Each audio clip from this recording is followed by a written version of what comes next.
بسم اللہ الرحمن الرحیم۔ السلام علیکم۔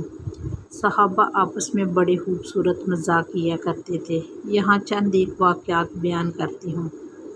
روایت ہے کہ ایک بار حضرت ابوبکر، حضرت عمر اور حضرت علی رضی اللہ تعالیٰ عنہ ساتھ ساتھ کہیں جا رہے تھے۔ حضرت علی بیچ میں تھے اور دائیں بائیں حضرت عمر اور حضرت ابوبکر تھے۔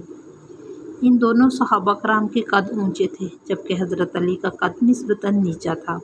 غالباً حضرت عمر یہ حالت دیکھ کر مسکرائے اور فرمایا، علی تم ہمارے درمیان ایسے ہو جیسے لا میں نون ہوتا ہے۔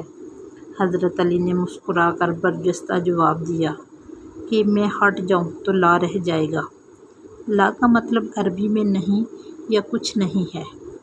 اسی طرح ایک بار حضرت علی رضی اللہ تعالیٰ عنہ وضو فرما رہے تھے کہ حضرت عمر رضی اللہ تعالیٰ عنہ نے ان کے سر سے ٹوپی اتار لی اور ایک اونچی سی جگہ لٹکا دی۔ حضرت علی وضو کرنے کے بعد گئے اور ٹوپی تک پہنچنے کی کوشش کی لیکن ہاتھ نہ پہنچا۔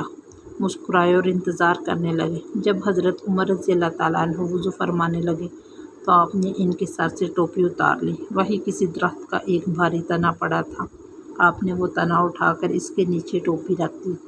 حضرت عمر نے وضو فرمایا اور جا کر اس تنے کے نیچے سے ٹوپی نکالنے کی کوشش کی۔ کافی زور لگانے کے بعد بھی بات نہ بنی تو حضرت علی سے فرمایا، ٹھیک ہے بھائی، میری ٹوپی نکال دو، میں تمہاری ٹوپی اتارتا ہوں۔ اور ایک اور مشہور واقعہ ہے کہ جب کئی صحابہ حضور صلی اللہ علیہ وسلم کے ساتھ دسترخوان پر بیٹھے کھجوریں تناول فرما رہے تھے، حضور صلی اللہ علیہ وسلم نے ایک کھجور کھانے کے بعد اس کی گٹھلی حضرت علی رضی اللہ تعالیٰ عنہ کے سامنے پھینک دی۔ صحابہ رضی اللہ تعالیٰ عنہ تو ہر معاملے میں حضور صلی اللہ علیہ وسلم کی نقل فرمایا کرتے تھے۔